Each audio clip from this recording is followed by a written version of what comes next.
Ajay sir जी, इस concept में आप सभी बंधुओं का स्वागत करता हूं। ये जो देख रहे हैं आप सेट 1 जीके जीएस का, तो आज से शुरू हो रहा है। टोटल नंबर्स ऑफ क्वेश्चन 25 होंगे इसमें जो होंगे history, polity, science and tech, economics, current affair, Bihar special से, जो आपके SSC GD, Bihar public service commission, Bihar SSC, RRB and other exam में बहुत ही काम आएगा।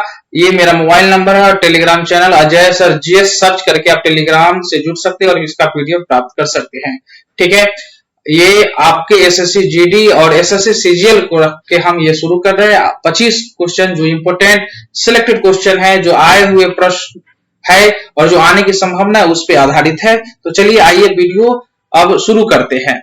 ठीक है, तो क्वेश्चन को अब हम देखते हैं। क्वेश्चन बहुत ही इंपोर्टेंट पहला क्वेश्चन है, महाराष्ट्र में गणपति उत्सव आरंभ करने का श्रेय किन्हें जाता है? आप लोग जवाब दें। ठीक है, कमेंट में जवाब दे, गणपति उत्सव का श्रेय किसे जाता है? तो सही जवाब होगा बाल गंगाधर तिलक।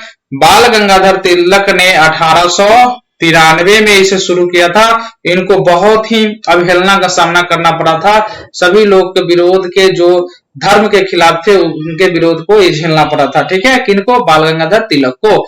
और इन्होंने ही शिवाजी महोत्सव, ठीक है, शिवाजी महोत्सव शुरू किया था 1894 में। ठीक है, अब एक और चीज निकल के आ रहा है इसमें कि प्रथम विश्व धर्म सम्मेलन, ठीक है, 1893 में हुआ, जिसमें स्वामी विवेकानंद सम्मिलित होने के लिए गए थे। ठीक है ना, शिकागो में हुआ था, अमेरिका के शिकागो में, वहां गए थे।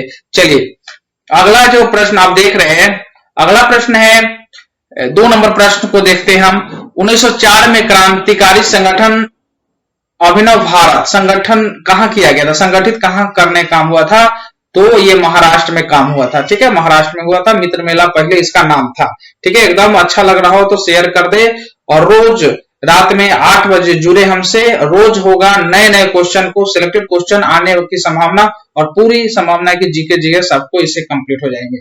ठीक है, चलिए इंडियन अनरेस्ट के लेखक कौन है? इंपोर्टेंट है। ठीक है, तो इसके लेखक है वैलेंटाइन सिरोल। ठीक है, बहुत वीवीआई क्वेश्चन है। ठीक है, ये वीवीआई क्वेश्चन है। किसके शासनकाल में ब्लैक होल की घटना हुई थी? ठीक है, ब्लैक होल की घटना है। ठीक है, इसमें ये सिराजुद्दौला के समय हुई थी। एक 14 फीट के कमरे में ये 46 व्यक्ति को ठूस के रख दिया गया था। ठीक है, और इसमें एक सभी व्यक्ति की मृत्यु हो गई थी। एक व्यक्ति हॉलवेल बच गए थे। ठीक है, हॉलवेल बच गए थे और इन्होंने ही वर्णन किया था। हालांकि इसे बहुत इतिहासकार झूठा साबित करते हैं ब्लैक होल। तो सिराजुद्दौला के समय ये घटना हुई थी। चलिए अब प्रश्न, इंपोर्टेंट प्रश्नों में से देख रहे हैं चौथ क्या है? चौथ क्या था उस समय? तो औरंगजेब द्वारा लगाया गया धार्मिक कर, अकबर द्वारा लगाया गया सिंचाई कर, शिवाजी द्वारा लगाया गया भूमि कर, शिवाजी द्वारा लगाया गया मार्ग कर। तो सही जवाब कमेंट में करें, जल्द करें। ठीक है, आपको समय मिल रहा है। ठीक है, तो सही जवाब इसका हो जाएगा शिवाजी द्वारा लगाया गया भूमि कर, लैंड टैक्स था एक प्रकार का। चलिए अब अगला प्रश्न इंपोर्टेंट है, हितोपदेश के लेखक कौन है? ठीक है, बाणभट्ट, भवभूति, विष्णु शर्मा, नारायण पंडित। सही जवाब कमेंट करें। सही जवाब इसका होगा नारायण पंडित। ठीक है मित्रों, आपको अच्छा लग रहा होगा तो निश्चित रूप से अन्य ग्रुप में भी शेयर करें और आप दोस्तों को शेयर करें ताकि उनसे फायदा ये उठा पाए। एसएससी जीडी, एसएससी सीजीएल सभी में ये काम आएंगे। ठीक है, बिहार एसएससी बीपीएससी में। पाल वंश के संस्थापक कौन? तो गोपाल थे। ठीक है ना, पाल वंश के संस्थापक गोपाल। ठीक है, सातवाहन वंश का संस्थापक कौन था? सातवाहन वंश का संस्थापक कौन था? इसे आप कमेंट में करें इसका आंसर। ठीक है, इसका आंसर सही जवाब होगा सीमुख। सातवाहन वंश का एक महत्वपूर्ण उपलब्धि है कि शीशे का सिक्के चलाया। ठीक है, शीशे के सिक्के चलाया। ठीक है, शीशे के सिक्के चलाने। अगला प्रश्न है, मौर्य शासन में प्रयोग मुद्रा का क्या नाम था? ठीक है, तो ये जवाब कमेंट में करें। पन था। 2.5 दिन का झोपड़ा, ये मस्जिद किसका निर्माण किसने करवाया था? ठीक है, तो कुतुबुद्दीन ऐबक करवाया था। ठीक है, कुतुबुद्दीन ऐबक था। चलिए अगला प्रश्न को देखते हैं, 11 नंबर प्रश्न, भारत में कार्यपालिका का अध्यक्ष कौन होता है? ठीक है, कार्यपालिका का अध्यक्ष कौन होता है? तो राष्ट्रपति होता है। अगर वास्तविक कभी कभी दे देता वास्तविक, तो वास्तविक कार्यपालिका का अध्यक्ष कौन होता है? तो प्रधानमंत्री आप लगाते, लेकिन यहाँ पे राष्ट्रपति। संवैधानिक सचिव कौन होता है, अध्यक्ष कौन होता है, तो राष्ट्रपति होता है। ठीक है ना, ये आप ध्यान रखेंगे। सारा काम, जितना भी कार्यपालिका का काम होता है वो राष्ट्रपति के नाम से होता है। चलिए अगला प्रश्न, यदि भारत के राष्ट्रपति अपना त्याग पत्र देना चाहते हैं तो अपना त्याग पत्र किन्हें सौंप के जाएंगे? ठीक है, मुख्य न्यायाधीश को, उपराष्ट्रपति को, प्रधानमंत्री को, मुख्य सचिव को, मुख्य चुनाव आयोग को। तो आप कमेंट करें इसका। तो सही जवाब इसका होगा उपराष्ट्रपति को। ठीक है, उपराष्ट्रपति को। ठीक है, अब राष्ट्रपति द्वारा जारी अध्यादेश, ठीक है, जारी अध्यादेश संसद सदस्यों को कितने समय तक रखा जाना आवश्यक है? ठीक है, 6 सप्ताह। लेकिन आप इसमें 6 माह अधिकतम या 6 सप्ताह अधिकतम आप दे सकते हैं। अध्यादेश जो राष्ट्रपति जारी करता है 123 आर्टिकल के तहत करता है। ठीक है ना, ये भी इंपॉर्टेंट है, 123 आर्टिकल के तहत। अगर ये सेशन अच्छा लग रहा होगा तो निश्चित रूप से सब्सक्राइब हमारे यूट्यूब चैनल करें और अन्य लोगों के पास भी वीडियो को पहुंचाएं। चलिए, किस सदन अध्यक्ष उस सदन का सदस्य नहीं होता है? ठीक है, अध्यक्ष जो है उस सदन का सदस्य होता ही नहीं। तो लोकसभा का तो होता है। ठीक है, विधानसभा का भी जो सदस्य होगा उसका सदन का अध्यक्ष होगा, लेकिन राज्यसभा का नहीं होता। राज्यसभा का सभापति जो होता है होते हैं वो उपराष्ट्रपति होते हैं। ठीक है, उपराष्ट्रपति होते हैं, उपराष्ट्रपति होते हैं। चलिए, बहुत ही इंपॉर्टेंट है। अब शून्यकाल, ये शून्यकाल, तो शून्यकाल कब शुरू हुआ गया? तो शून्यकाल का शुरुआत जो हुआ था 1962 से हुआ था। और शून्यकाल क्या 12 बजे शुरू होता है और इंपोर्टेंट निर्णय लेने वाला प्रश्नों पे ये बात होती है कि इस महत्वपूर्ण मुद्दे पे बात होती है। ठीक है, उस समय सरकार के पक्ष में जो होता है, जो मंत्री होते हैं उनको जवाब देना होता है शून्य काल में। ठीक है, अब इंपॉर्टेंट है भारत 16 नंबर क्वेश्चन, प्रथम लोकसभा की बैठक कब हुई थी? तो प्रथम हुई थी 13 मई 1952 को। इंपॉर्टेंट है। चलिए आगे बढ़ते हैं। ज्योग्राफी से अंतरराष्ट्रीय तिथि रेखा तो कितना डिग्री को कहते हैं? तो ये 180 डिग्री को कहते हैं। इंपॉर्टेंट याद रखेंगे। ठीक है, आप अगर एसएससी जीडी को फतह करना चाह रहे हैं तो ये आपके लिए बहुत बहुत इंपॉर्टेंट है। सीजीएल हो, एसएससी सीजीएल हो, बिहार एसएससी हो, बीपीएससी, सभी के लिए।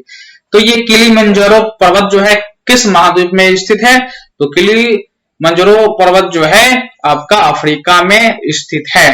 ठीक है, चलिए, वातावरण में सबसे ज्यादा ओजोन का संकेंद्रण, ठीक है, संकेंद्रण कहाँ होता है, मतलब जमा कहाँ होता है, संकेंद्रण कहाँ होता है? ठीक है, तो ये समताप मंडल में होता है। ओजोन का जो आणविक सूत्र है O3 होता है। ठीक है, इंपॉर्टेंट है। ये भी कभी कभी सूत्र भी पूछ देता है।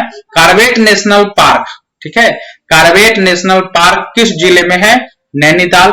अगर राज्य पूछेगा यूके, उत्तराखंड। ठीक है, उत्तराखंड।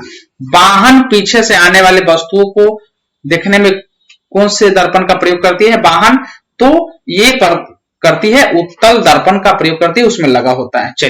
चलिए अगला प्रश्न देखते हैं। 22 नंबर। ये सेशन पसंद आ रहा होगा तो निश्चित रूप से सब्सक्राइब कर लेंगे चैनल, लाइक शेयर भी करेंगे ताकि अन्य लोगों को भी इसका फायदा हो। रोज 8 बजे आपको ये सेशन आएगा। ठीक है, अब तरल ताल वास्तविक गहराई से कम पर दिखाई देता है, किस कारण? ठीक है, किस कारण वास्तविक से? तो एक मान लीजिए ये बाल्टी है, ठीक है, इसमें पानी भरा हुआ, कोई छड़ डालेंगे तो ऊपर से दिखाई देगा कि उठा हुआ। ठीक है, तो वो अपवर्तन के कारण दिखाई देता है। आप कोई नदी में या पोखर में गए होंगे तो मछली तैरती हुई नजर आपको ऊपर महसूस होती है, तो अपवर्तन के कारण पता चलता है। ठीक है, चलिए, बहुत ही इंपॉर्टेंट है। अब एक डोमेन में कितना परमाणु की संख्या होती है? ऑप्शन है, ये देखिए जल्दी इसका जवाब दे। कौन? 3, 4, ये सब ऑप्शन है। तो सही जवाब इसका जो होगा आपका ये 10 के पावर 18 से 10 के पावर 21 के बीच में होता है। चलिए, कार्बोरेटर का प्रयोग क्या होता है? एक चीज बताइए, कार्बोरेटर का प्रयोग गाड़ी में जो लगी होती है, क्या इंजन को पेट्रोल पहुंचाना, पेट्रोल में हवा को मिश्रित करना, पेट्रोल को शुद्ध करना या हवा को शुद्ध करना? तो सही जवाब इसका जो होगा पेट्रोल में हवा को मिश्रित करना, ये होगा। ठीक है, कार्बोरेटर का प्रयोग होता है। अब अंतिम क्वेश्चन, लाजवाब क्वेश्चन, हाइड्रोजन बम। ठीक है, ये पिछले बार जो आपका पूछा गया था, जो कैंसिल हो गया था बीपीएससी में, उसमें पूछा गया था हाइड्रोजन बम किस सिद्धांत पर कार्य करता है? नियंत्रित विखंडन, ठीक है, या अनियंत्रित विखंडन, नियंत्रित संलयन अभिक्रिया, अनियंत्रित संलयन अभिक्रिया? तो सही जवाब इसका होगा 4 नंबर, नियंत्रित संलयन अभिक्रिया। तो ये अच्छा लगा हो तो अब निश्चित रूप से अपने ग्रुप को अपने दोस्तों के पास शेयर करें और निश्चित इससे लाभान्वित हो। रोज तैयार रहे आप 8 बजे, और हमारा ये 25 MCQ जो आपको Bihar SSC, BPSC, SSC, GD, CGL सबको फतह करने में काम आएगा। ठीक है, अन्य वीडियो भी मेरे वीडियो के YouTube के प्लेलिस्ट में जा रही है, आप जाके उसे जरूर देखें। ठीक है, धन्यवाद।